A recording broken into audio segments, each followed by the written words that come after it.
All right, everybody, we are live. Welcome to the Mother Tongues Multilingual Open Mic. My name is Tatiana, and I'm going to start us off with a poem. To my son, I must tell you this life will not be easy for you. You born into a cradle of thorns, you will leave my womb already scarred by the fire set to burn you. You who resemble the warmth of the sunrise competing with the night sky, you carry the light conjured and consumed by the ancestors who dreamed of your well-being. And somehow you will only spark fear, hate, and rage from those who don't understand you, those who have never been blessed to witness such a gift as yourself. Those who will only see the beings they trapped in chains like livestock. Those who will only see the beings they locked in cages like beasts. Those who will only see the beings they envied because these beings were beautiful, indomitable, unstoppable, just like you. These are the same beings coursing through your blood, that pump air through your lungs, shape the curve of your smile, hold the strength in your arms, force the speed in your legs, tailor the accent on your tongue, speak your name with pride, forbid you from ever saying, I have been colonized. No, my dear. Because even though people will lash your back, mark your palms, and attempt to dump you into a neglected state of limbo where you can neither be child nor man, human nor savage, alive nor dead, remembered nor forgotten, as if those people can preach you don't belong on a land that was never theirs. You will claim your place bursting through concrete, breaking soil, and binding every soul you meet to the roots twisting and blooming in your veins. You will claim your power. My son, you will fight and you will resist, and you will know you are worth your weight in gold, in opal, in jade, in quartz, and in every treasure this earth has birthed, because, my son, you are the child of gods. You, my son, will grow up knowing your black skin is an obsidian luxury others would kill for. You, my son, will grow up knowing your mind padded with unimprisoned curls is a freedom others could never imagine. You, my son, will grow up knowing your swollen heart is a prayer others will never hear the answer to. You, my son, will grow up knowing you are beautiful, indomitable, and unstoppable. You, my son, will remain uncolonized. All right, welcome, welcome, welcome everybody to the Mother Tongues Multilingual Open Mic. Shout out to the American Poetry Museum for giving us this very generous virtual space that has allowed us to connect with not only from folks here in the DC area and the DMV, but nationally and even internationally. You know, DC is such a rich and vibrant and diverse area. It's such a diverse community. You know, when we're looking at the artistic world and, you know, the community in general. So that was really the purpose of this multilingual open mic, so that we could highlight that diversity that exists within our DC community and within our artistic community as well. So if you have had the chance to visit the American Poetry Museum here in the DC area, then you already know, you know, it's a very welcoming community space. It's really just about creating dialogue and, you know, putting the artwork first and having that conversation between the art and the artist and the community and creating those spaces together. And now in this virtual space, we can do that with this open mic, with these virtual readings that we've been doing. And, you know, you can also visit us in person. You know, shout out to Sammy Miranda, who's actually over at the American Poetry Museum right now. He'll also be there tomorrow. And on Sunday, we have a new show coming up. So we've got some new artwork coming up by Zoe Vallarades. I hear she's very, very good. I have not had the pleasure of seeing her artwork yet, but, you know, I'm excited for it. So I'll definitely be checking it out at some point. So if you're in the area and you feel comfortable, you know, you want to go out and get some fresh air, stop by the American Poetry Museum in DC, show us some love. You can also show us some love on Facebook and our social media. You being here right now with us tonight on Mother Tongues is showing us plenty of love. And let me tell you, I'm very excited for tonight's reading. I've got a lot of folks here who I've heard before, and some voices that I haven't heard before. So I'm always looking forward to being in these communities, in these spaces. I was talking to Sammy before this, and he's like, "You look tired, mija," and I'm like, "I am," but like being in these spaces, being with this community, hearing these voices, hearing this art, and being able to share it, as cheesy as it sounds, it re-energizes me, and it gives me a breath of fresh air that you don't get every day. So I'm very grateful for this space. I'm grateful for you all here. Pay attention to the comment section, please, because we're all artists and we're really used to being in community with each other in person. So this virtual space is still new for us. So we like to hear people cheering. We like to hear people clapping. We like to hear the comments. We like that back and forth, that conversation. And we can't really have that here. But one way we can have that is through the comments. So, show some love in the comments. If there's a line that really speaks to you, if there's an artist who really speaks to you, let it be known in the comments section. If you have questions, put it in the comments section. You could just hit the like button, hit the love button, share it with your folks. Maybe you have somebody that you think would enjoy it. So go ahead and do that. We want you to participate. This is as much your community as it is our community. So please do that. And I'll be dropping some links in the comments as well. So if you want to hear more from our artists, connect with them afterwards, I'll be dropping those links in there. Everybody cool with that? All right, my artists are ready. I hope everybody watching out there is ready too. I'm gonna get out the way for now, and I'm gonna give it up for our very first artist of the evening. Please give it up for Liliana. Thank you so much, Tatiana. Thank you for hosting and for having us here, having me here.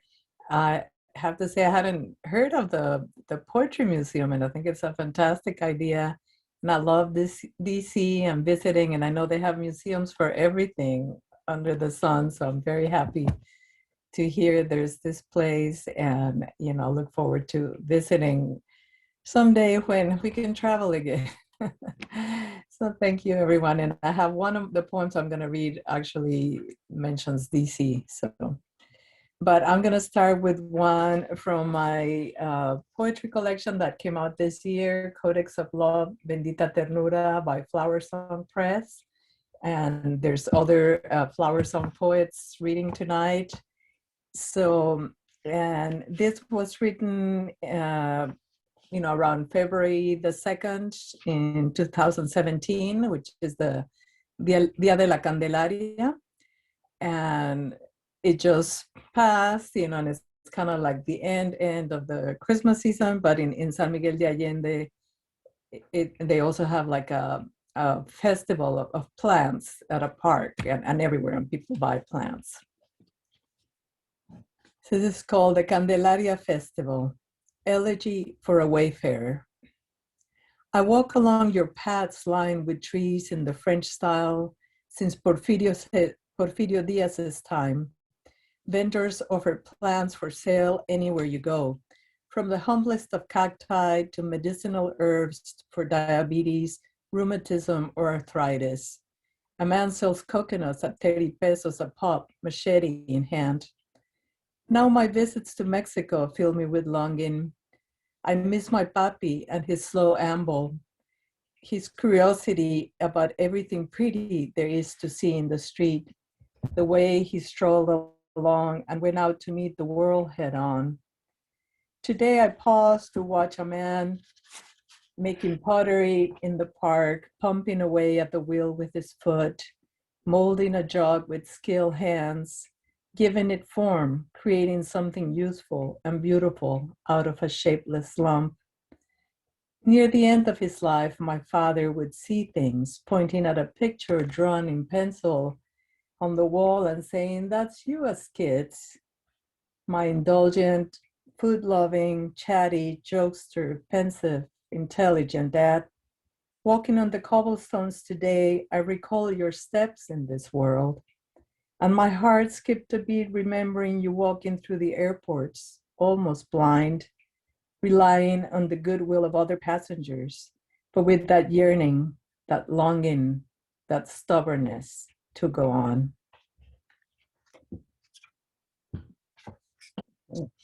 Thank you. And I have one in Spanish. It's a bilingual collection. So, and I hear this is a multilingual reading. So I'll read one in Spanish dedicated to my son. It's called Círculos. Una imagen que ronda, que gira, que corre redonda en círculos infinitos que se persiguen, que corren y brincan en un círculo. Madre de rizos rubios e hijo de ensortijada cabellera se persiguen en un juego de corre y ve, corre y atrapa, corre y brinca. Corren en un círculo bajo un gran olmo que esparce generoso su sombra un día de primavera. Y ellos corren y brincan sobre el tumbling, ríen, se caen, se levantan, se persiguen en una rueda sin fin, perdidos en el juego del momento, trazando un círculo de luz, un lazo misterioso, madre e hijo.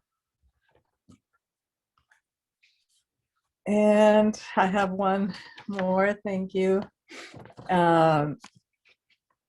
It's called En vísperas de la boda de mi Sophie, on the eve of my Sophie's wedding. It won't be the first nor the last time a mother can't see her daughter on her wedding day. I won't be there physically in the flesh, breathing the same air to meet our in-laws the night before in Washington, D.C. Nor the next morning as you get dressed in your lace white dress, the pearl earrings and pearl ring set your grandmother gifted you on one of her final wishes for this day. That at least I was able to find in my drawers, saved for 9 years and send it to you, my love, mi niña linda, mi niña hermosa, una mujer on her wedding day. I won't be there as you walk up to the grand staircase of the Cincinnatus' house on Embassy Row in DC. A COVID special, your dream Medici wedding, a historic house filled with Italian Renaissance art, a reflecting pool, vases, urns, and crystal, even a Buddha outside. But I will be there inside your heart as you look into Leland's eyes when he first sees you in your wedding dress. I will be there inside your heart as you pronounce your vows, looking into each other's eyes, swearing amor eterno, doors opening, paths forever joined. Lo tuyo es mío y lo mío es tuyo. Walking hand in hand in this turbulent world, supported, acompañada. Two trees rising up to the sky, two trees giving each other shade and comfort, two trees standing on firm roots, two trees interlocking branches, leaves, shoots, mycelium, bugs, squirrels, owls, wrens, even the sun and the moon as they follow your days and light up your path as you hold hands, as you hold each other's hearts. Thank you. Thanks. And I'll be having a presentation at the AWP conference that's going to be virtual at the beginning of March. I think it's maybe March 6th on a Saturday, about translation and translating Latin American women writers into Spanish. I'll be moderating that panel. So thank you, everyone. That is awesome. Thank you so much for sharing that, Liliana, about your session that's coming up at AWP. And yes, please share the link. Please share the link, and then I'll drop it in the comments so that I can, more people can join. For those of you who don't know about AWP, it's probably the biggest writers conference that we have here in the US on an annual basis. And it's writers of all different genres. So, whether you're a poet, a memoir writer, a fiction writer, or a combination, a hybrid writer, or if you're not quite sure what your genre is, it's a really good space to learn, connect, build that community. This year it is going to be virtual. So if you have the opportunity to go, I highly recommend it. Liliana already said that she's going to be doing a session there. So that's one reason to go. There's a bunch of reasons to go. I'll actually be doing a session with the Latinx Writers Caucus. So if you're able to go, definitely go. Liliana, please shoot me the link so I could put it in the comment section. And Liliana, thank you so much for your work. You know, it's really beautiful. Do you do any like narrating or like voice work or anything like that? I have in the past, and I have a podcast too that I can plug in. Oh yeah. Which is the Hablemos Escritoras podcast, and it's fabulous because it focuses on women writers of Latin America and Spain, and just introducing people to new writers. And I do the segment of interviewing literary translators in English. Those interviews are in English. Some of the other ones are in Spanish, and I also do poetry book reviews of the women who are within that website in Spanish. So, and I also actually read The House on Mango Street in Spanish, recorded it for Random House Oh books. wow. So Oh, that was like my biggest, voiceover job. It was I've met how like great. when I asked you that, you're like, I've done it in the past, and then House on Mango Street in Spanish. Well, the translation of Elena Poniatowska is the only book of Sandra Cisneros that I have not translated. Oh, wow. Wow. Well, congratulations on that. And I'm not surprised. You know, when you said podcast and all of that, I'm like, oh, well, there it is. And Well, thank you. supporting women I writers. enjoy it. You know, sorry for the fellas that are in the group right now, but I mean, the women got to support the women. So, so definitely please keep up with Liliana's work. Liliana's going to be sending me the link so that I'll shoot it in the comments for you all. She's on Facebook. What else do you use, Liliana? Yeah, I have an authors page now on Facebook, and Instagram sometimes. Yeah, mostly those two. I have Twitter, but I don't use it that much. Okay, that's fair. That's fair. Well, thank you so much, Liliana. Thank you, Pleasure Tatiana. having you here. We hope to have you back as well. All right. Okay. So we're going to transition into our next artist who was with us last time and is another part of the Flower Song family. So you all know him. I know him. And if you don't know him, you're about to know him. So please give it up for Matt Cedillo. Oh yeah. Hey, thank you for having me. It's good to be here with some other Flower Song people and some other posts as well. So this is my book, Mowing Leaves of Grass. It came out in 2019, or very late 2019. So it really came out 2020. It came out in December of 2019. So it just it came out at a time made me eligible for entering competitions. What basically happened. But this is my book. Came out last year. I got another one coming out this year, also with Flower Song. We'll be sitting on the second floor, so I'm really excited about that. But I'm gonna read some poems here. So if anyone's interested in this, leave a comment in the section below, and I could instruct you how to get a copy. So I'm gonna read, I guess, two, both from here. All right. Sundown, Levittown, Fort Apache, Dirty Harry, John Wayne, Blackface, Minuteman, Moynihan, Gone with the Wind, Breaking Bad. Washington Redskin, Confederate flag, the sword, the dollar, the cannon, the scholar, the cavalry, and the Ivy League history, as written by lightning, is the rising smoke of burning village. The ways and means victors keep their victims, a frontier thesis and notes on the state of Virginia, extraction, expansion, the Winnie of the West, Lewis and Clark, Smith and Wesson, now circle the wagon with bloodshed and slave sweat, the crack of the whip, the Loyal 3/5, the Crown Republican con, the intended failures of Reconstruction, the housing covenants that greeted great migrations, and the same to the Mexicans in poor Mexico. So far from heaven and so close to Monroe Doctrine. To Davy Crockett, to prison industrial complex, a war on drugs is a war on our young. Bloody Christmas, Reefer Madness, 15 to life for 4 ounces, East Oakland, West Baltimore, South La Brea and Oliver, North Plymouth Rock, Jamestown, the Rio Grande, stolen lives, stolen land. And this next poem is called La Reina. It's from this book as well. And it's basically kind of An ode to so many women I've known in my life, and also to the city I'm from, Los Angeles. So it's an LA poem. It's a Chicano poem. It's a, here we go. Los Angeles full of abuelas raise grandkids in Spanglish, or the watchful eye walk them with the Virgin of Jesus. Make a village out of a duplex, raise Catholic, but the roots are indigenous. 7 generations of family extension all growing in one plot. Hand-me-downs that share rules, rooms, and reflections.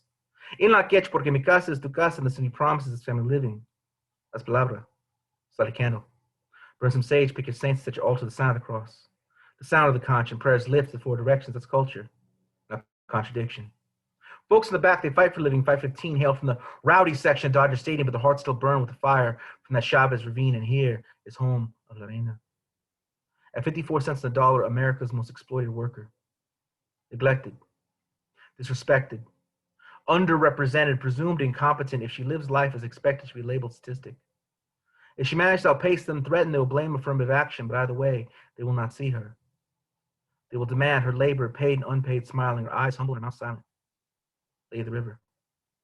Cities past, present, and future. The Queen of Angels. Invisible to those who float. Through canyons, lagoons, and cemeteries, whitewashing adobe through a series of fevered dreams connected by a bridge called her back to those who make demands. To the stories told to bury the past, the ones that serve to remind her that she works for them, that she is lucky to even have a job here in El Pueblo. Nuestra Señora La Reina, Sangre Rio, por $5. They like to call it La La Land. 78 built the Pueblo. 1890s, brickyards of Montebello, built one again, only beaten and shot. Went for no Mexicans, no dogs, no set of rules, written set of schools. We written out the history of a city. We found as we are priced out of the homes of our mothers. Yet more and more of greater Los Angeles suddenly discovered. This is a stroll our forebears. Un pan, historia y terras, victoria, siempre the struggle is real. La lucha sigue, la reina de Los Angeles in the front lines of every fight, holding it down, holding up the better half of the sky, fighting education, fighting for education, fighting for tenants' rights, fighting la migra, el juro, polici, chingla ice, fighting for dignity, hers and ours, all the damn time. Proud and brown and brown and proud are the hearts and hands, the backbone of these race fists. When we throw 2 fingers up, when we say Donald Trump, that's not identity politics. That is a cry of the proletariat. At 54 cents on the dollar, she is the face of it. So when you see her pushing some other mother's shoulders locked behind cash registers, come out 3rd, 4th, 5th, shift to the oppressed, show some respect, bow your head, bend the knee. All hail la reina, the once and future queen. Morning's grass. Flowers on press. Thank you so much. Matt, you never disappoint. For real.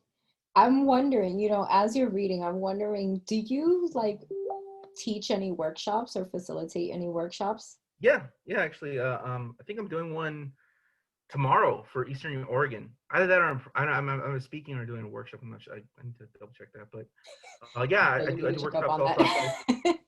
I do workshops all over the place. It's called, if anyone's watching that books for universities or institutions, I do a workshop called the 3-act poem, where I show people how to kind of write like I write, which is like to look at each thing is like an act. So like La Reina, for instance, Act 1 is talking about, Los Angeles full of abuelas who raise grandkids, and it ends with saying, and here's home of La Reina, right? So that's the end of the first part.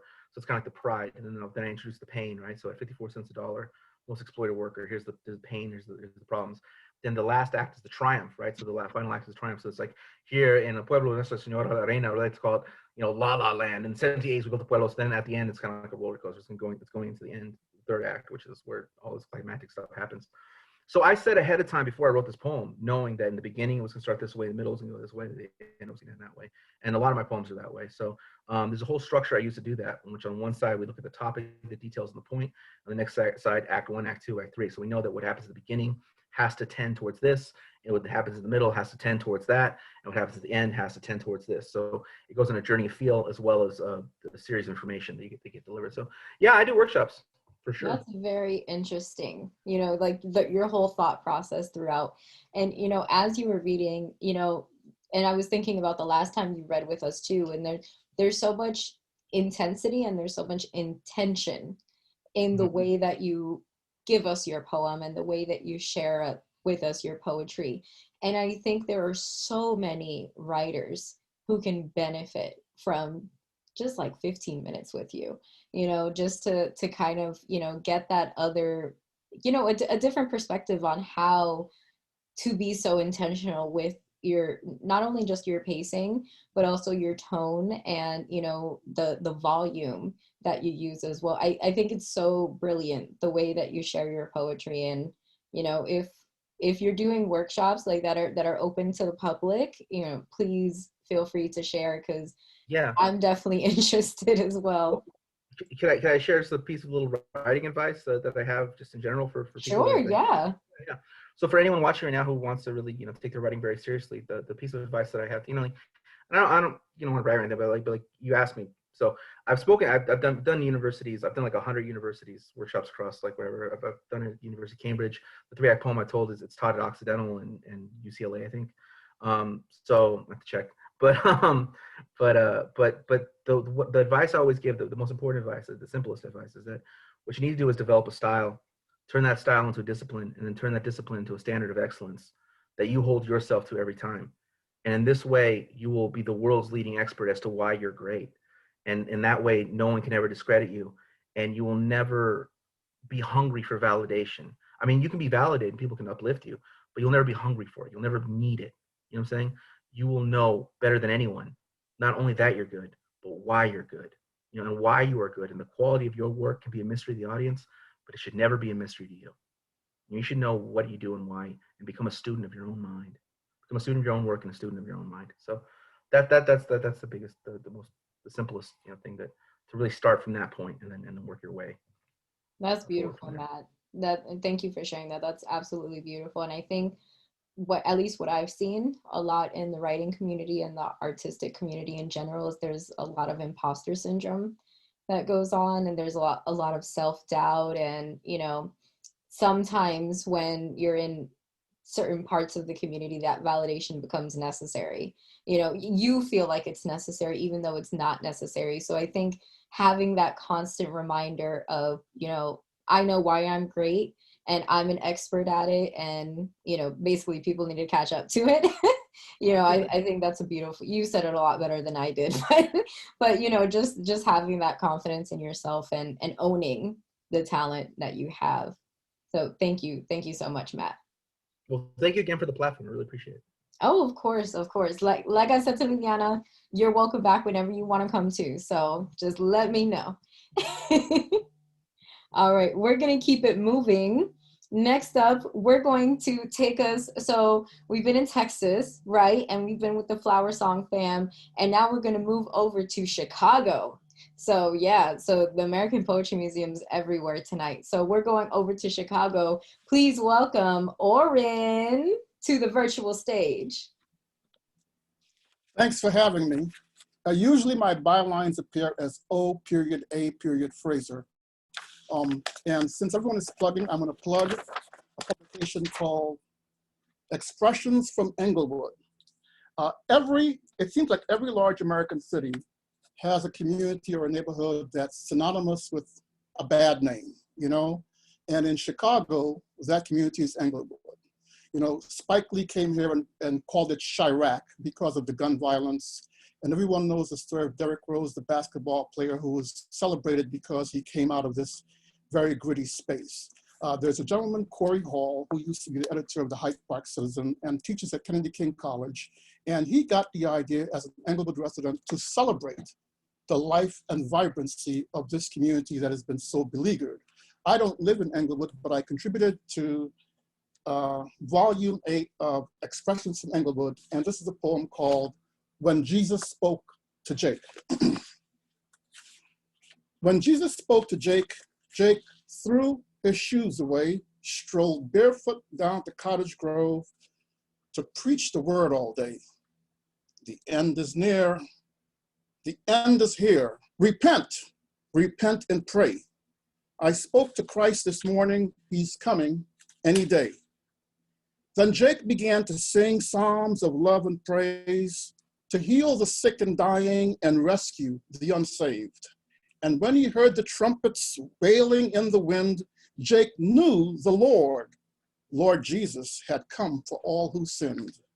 So he turned to greet the chariot and make the case for grace, for all the fallen sinners and all the commonplace thieves and fiends and bums about to burn forever when Chicago tumbled down.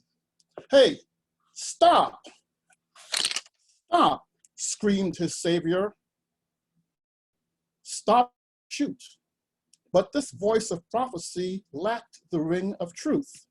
So Jake spread his arms as his Lord once calmed the seas, rebuked the false prophet's calls to stop at once and freeze.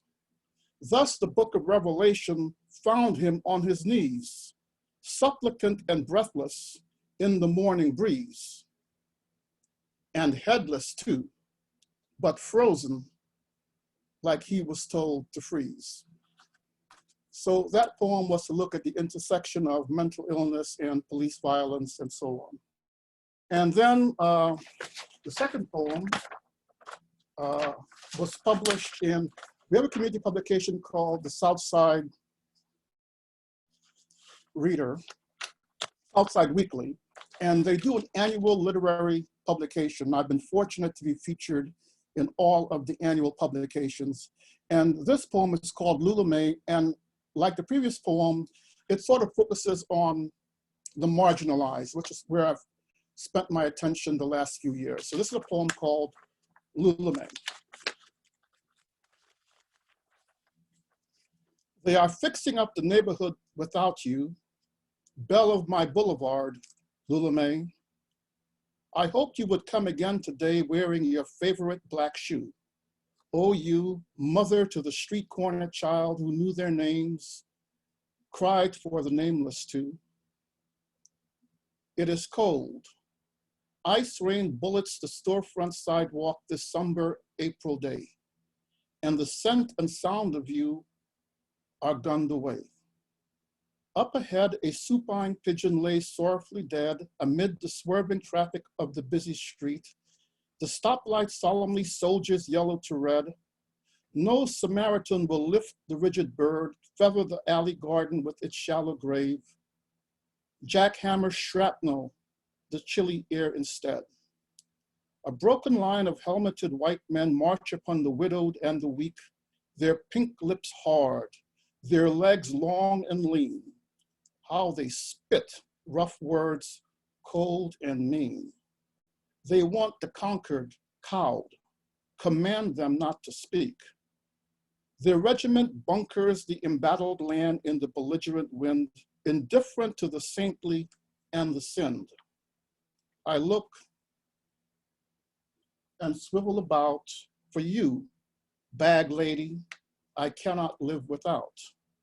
Your 10 hats layered high, a colorful tall cake for a Cleopatra crown, leaning like the Tower of Pisa, and your mad wig queen look and madder parrot talk. Oh, these no good men and their sugary lies, pimps and their wandering eyes. The unlit streets, dead ends you have known, when your voice still sang so lovely a tune that Saturn turned and stared, disbelieving at the dumbstruck moon. You could do Broadway with your caravan of 20 shopping bags, the back and forth along the back streets, ferrying your world from way station to way station, 2 at a time in each hand. More than half your lifetime cruelly spent looking for home, on a blue park bench under the Lake Park Viaduct, sleeping beside the lake in the company of geese. I hear the youthful glee in the invading voices, floating skywards to the talons of the light pole crows. They are rolling through the rubble now in the dilapidated southern lands, opening boutique pet stores. Such food they have for dogs rescued from no-kill shelters. They are rolling through the rubble now. I'm sorry. Organic dried buffalo tails to chew on. And you, my lovely Lulame, arthritic now and cold, hauling cans of expired Campbell's chicken soup to suck on in the dark and cold. So much we have, yet much more has gone away.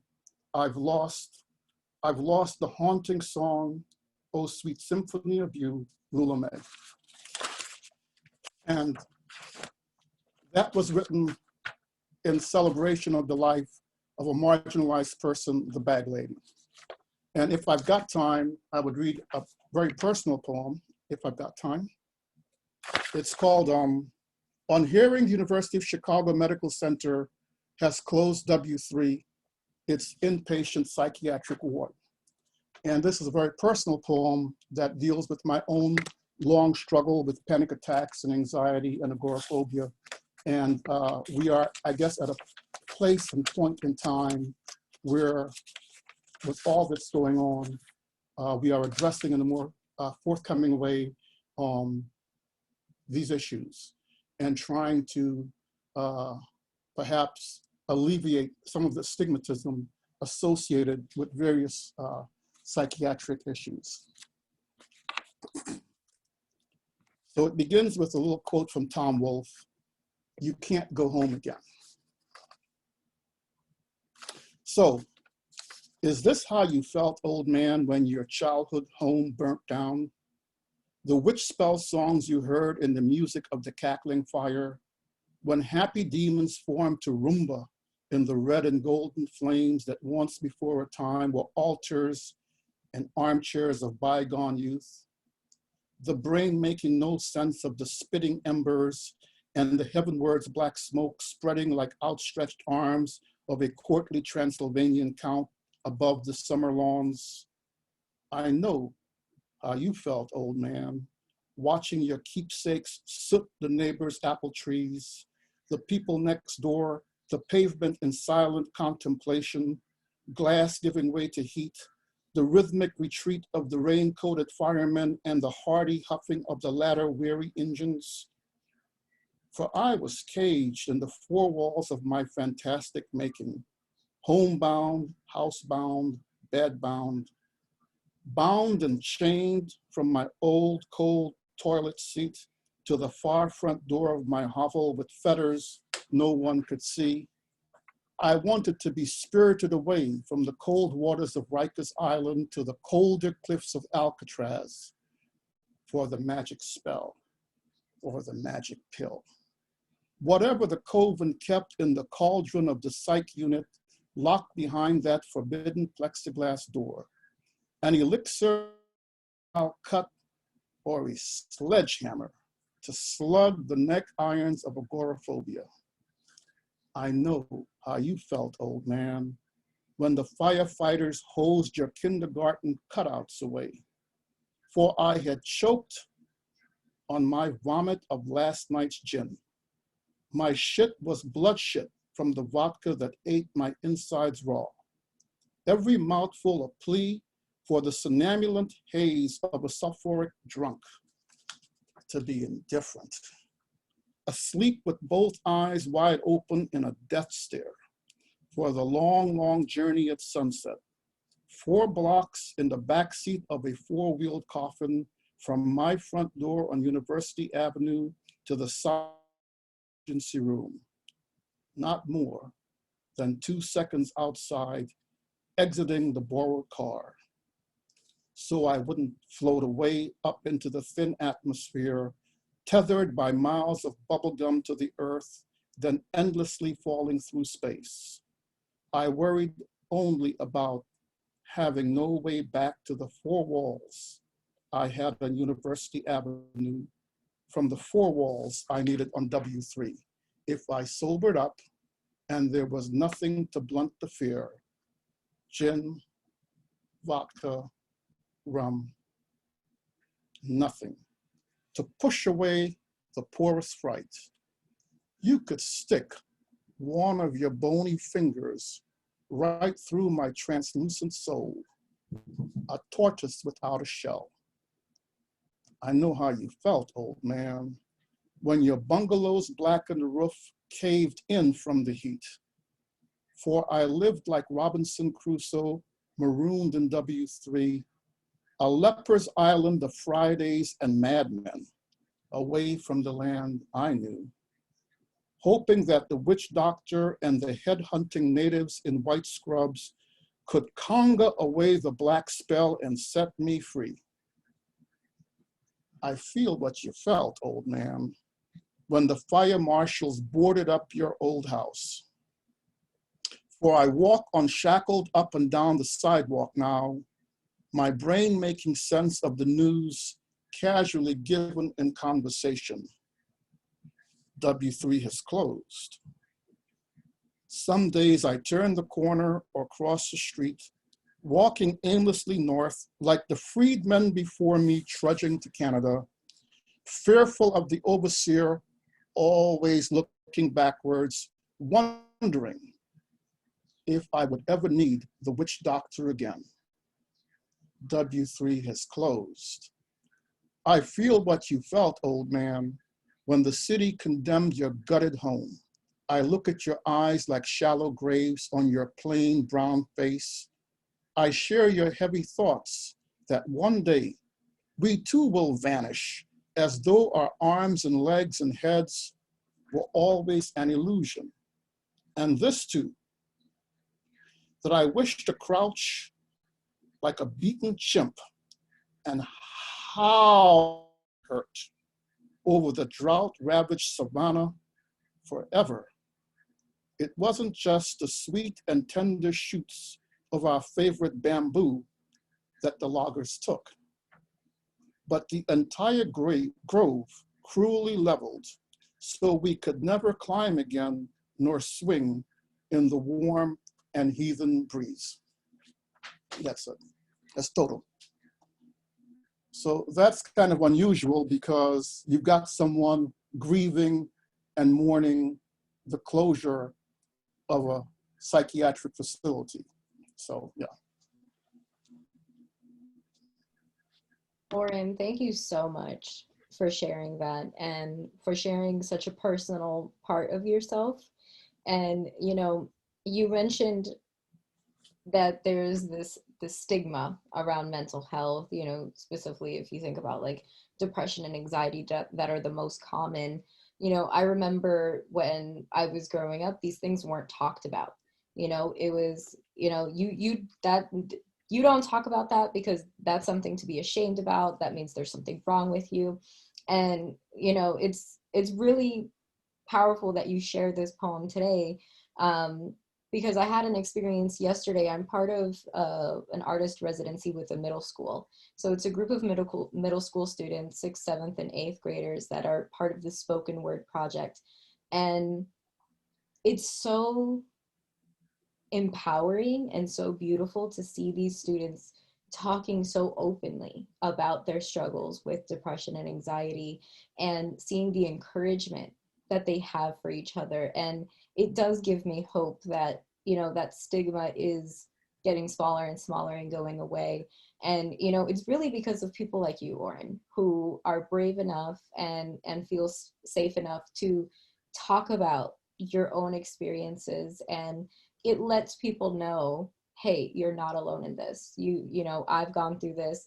And, you know, what's happened with me when I share something so personal is that people who I never imagined could relate to what I'm going through just come up and they're like, you know, thank you for sharing that. I went through this too. Or, you know, that helped me get through this. So, you know, there is a lot of power in poetry and in these spaces. And I'm looking at the comments right now, and there's a lot of love going on in the comments as well. There's a lot of community, a lot of support. So thank you so much for sharing that with us, Oren. We really appreciate it. At least I really appreciate that. And thanks for having me. I think that part of the issue with mental health and mental illness is that for the longest time, it has been associated with being dangerous.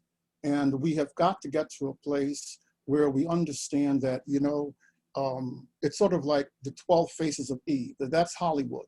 That's a caricature of the experience of what it means to suffer. And it doesn't address the fact that we've got tens of millions of people in this country who are daily incapacitated with anxiety and depression. The numbers speak for themselves. I have an old classmate who lost a mother and a sister to suicide. And there was an article in the New York Times that talked about the fact that for years, every demographic showed a spiraling of suicide rates but one.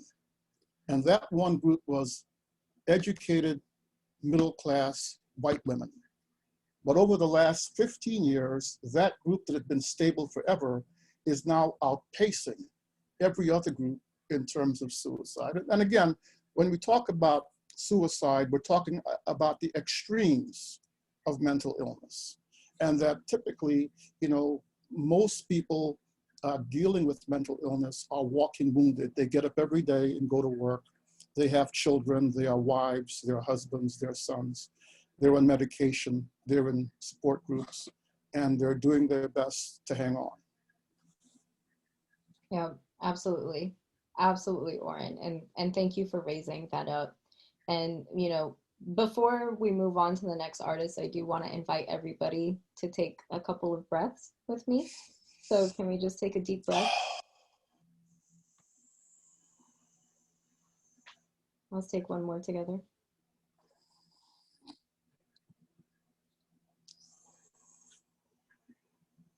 And again, I want to thank you, Oren. And I want to thank everybody who is here on the Zoom and in the Facebook Live, being part of this supportive, loving community where, we are able to have these conversations and raise up these topics that are so very important and are affecting more people than we could ever imagine. So thank you. So we are going to transition into our next artist. So we have seen this face here before plenty of times. So I do want to bring up to the virtual stage our dear Edward G joining us from Chile. Hello, everybody. Always a pleasure to be here. Sharing space. It's going to be a tough act to follow, but I'll do what I can. I'm going to read 4 poems. The first one is called Miss and Reach, and it's about teaching, I guess. Okay, Miss and Reach. I teach, I miss, I reach, I show, I tell, I pantomime, I do, we do, you do what you can do. Without the metaphors, we are people in a room. Without the metaphors, we've got chairs and we've got time to miss and time to reach what you can reach. Chuck the chair, set the time, half of it is being there in that I do, we do, you do. If smoking was allowed, I'd have smoked in class by now. I have bombed in class, a course in full. I bombed slowly, the termites eating the floorboard slowly, bombing by plunging. I'm never sure if hell is hot or cold, but when the class is hot, nobody's repenting. But when it's cold, a drink in that hot hell doesn't sound like the worst thing. Teach, miss, reach. I'm there in the stands, in the corner, in open space. Half of it is how you close that space. I'm there. For the prelude of that young civil war to rage within, it takes years to fashion the factions, but you must clash with yourself, breadcrumbs for pigeons yourself. Whistle that noise through the gaps in the crumb, that spongy crumb, what will it absorb? I want to say it's like chess, but it's not like chess. I don't know how the pieces move, and I'm a piece too. How do I move? But I do move. We move. You move. Take away the words that people flaunt for why they teach those resume words, sparkle magic words. And I'm in the room. We're in the room. You're in the room. Maybe in Zoom. I want to say it's like dancing, but there's too many chairs. I want to say it's like gardening, but we're mostly inside. I want to say it's performance. Get up for it, sound check for it, light check for it, marker check for it. And the board and the floor and the faces you face, take it all away, and I'll teach in space, in a trailer, underwater, if the signal's good.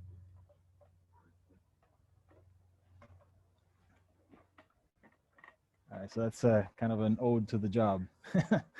um, Especially now in distance teaching, so remote as they call it now.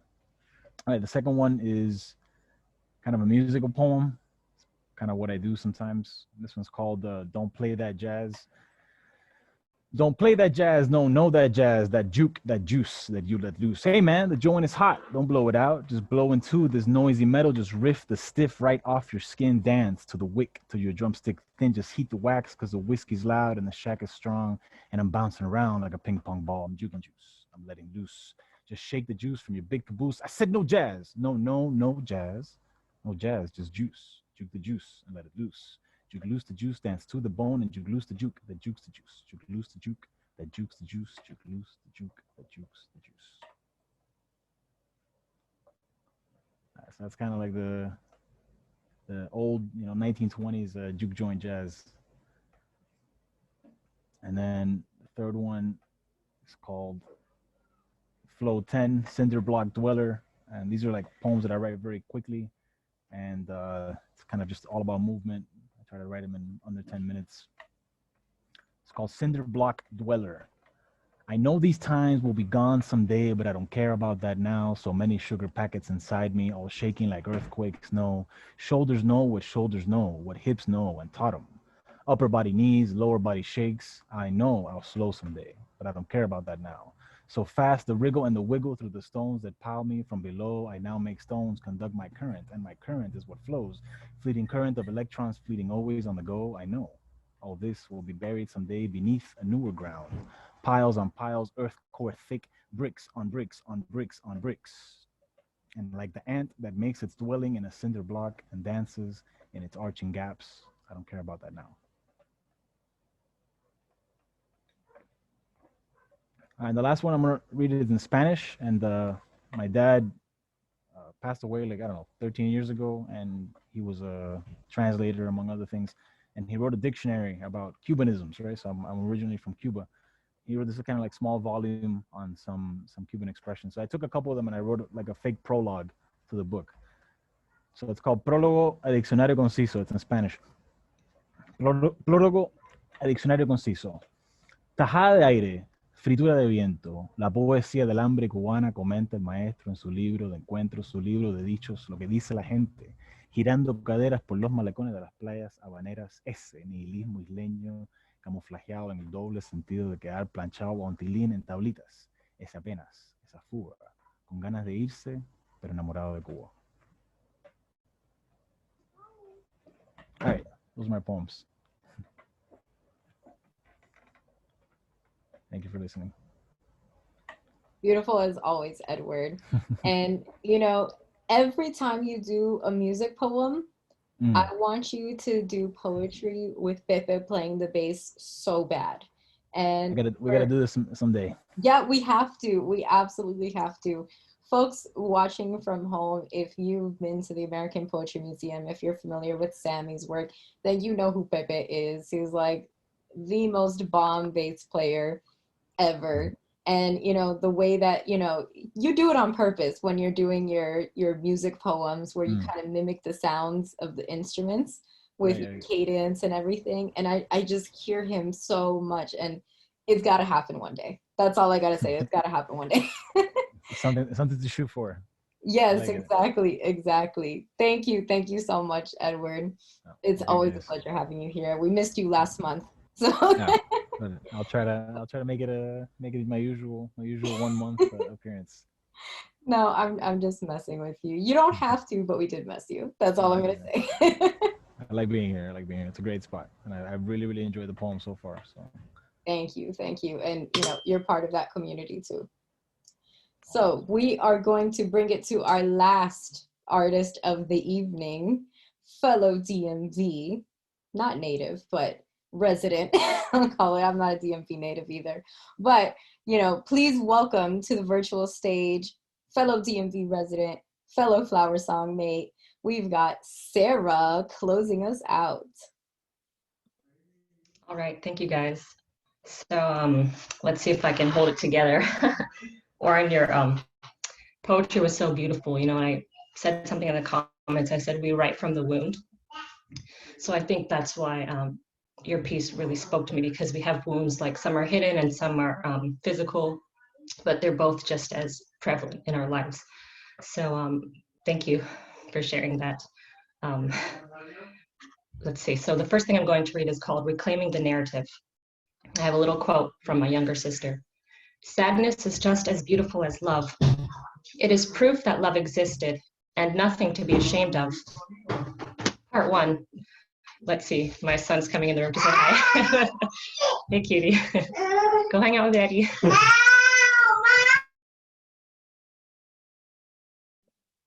It's okay, we love kids, Sarah. He's little handful. Okay. So before I approach a masked woman, I wonder if she also keeps one, a list that reveals her private imperfections. I've got spider veins on my thighs, coarse hair frequently prone to frizzing, unpredictable eruptions of the pain held within.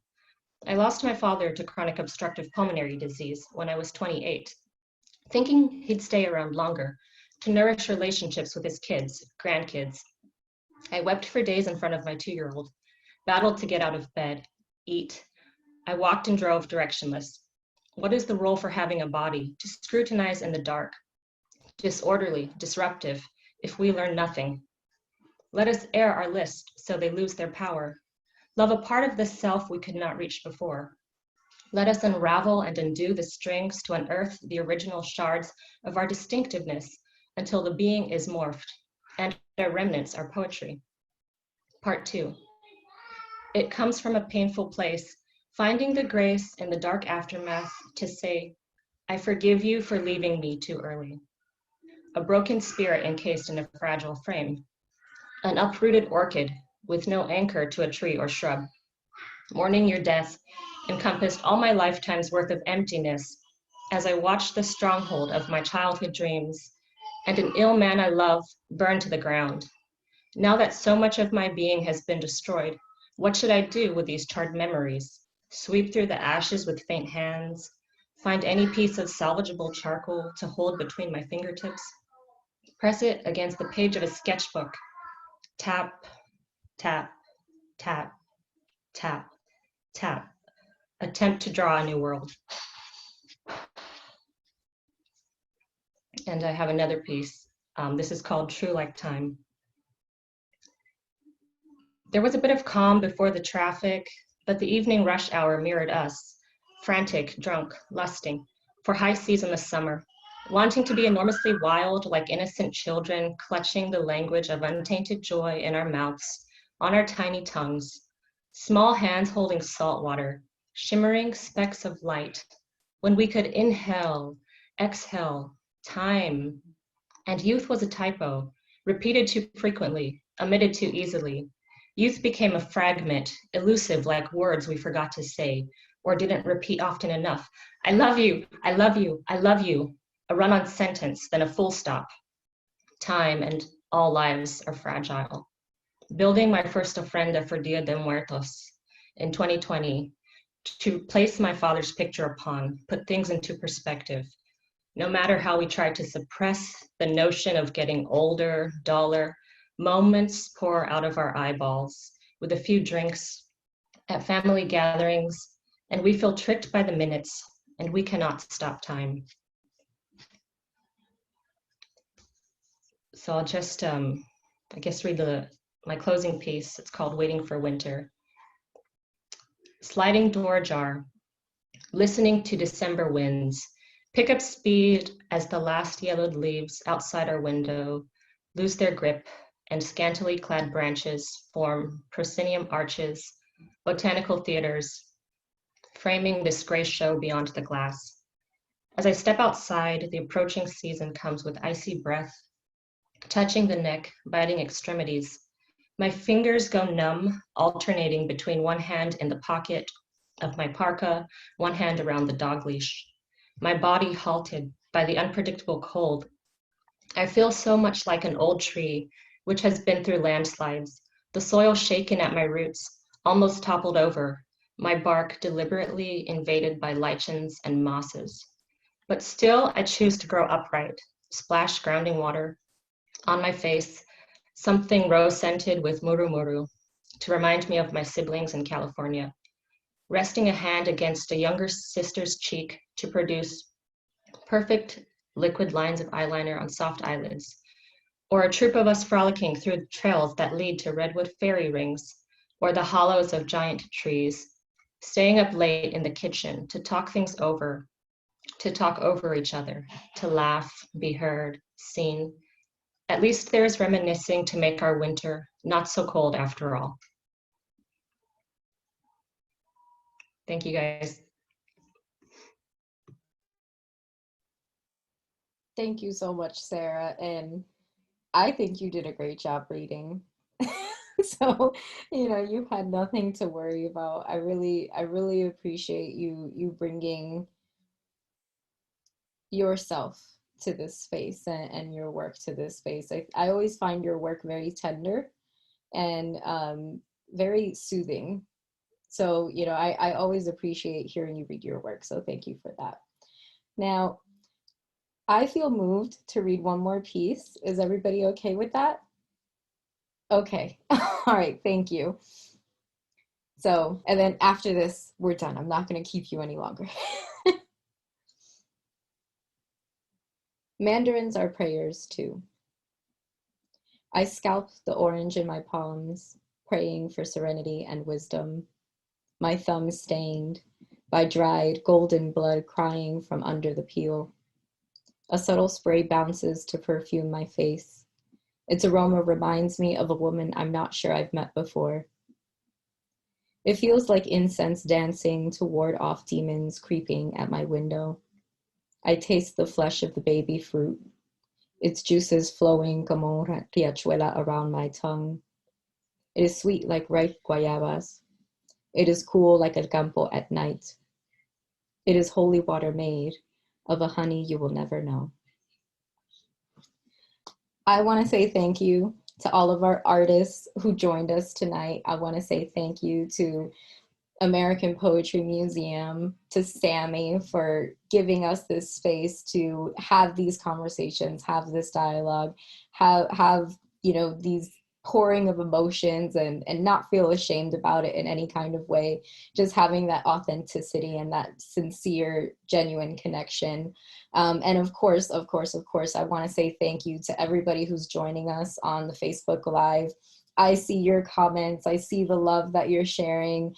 You know, I always appreciate you being here with us, and hopefully one day we'll be able to be back together in person and feel that energy in the room again. But, you know, for now, this virtual space has been able to join us in ways that I don't think we could have ever imagined before the pandemic. I want to just say happy Black History Month, even though every day is Black History. Happy Valentine's Day. So shout out to all of you all. Make sure you show yourselves some love and the people around you some love. Stay safe, stay warm for my folks who are here in the ice storm. I'm not going to say that to Edward because he's enjoying summer in Chile. So everybody, please take care of yourselves. Have a great weekend, and I'll see you guys next month.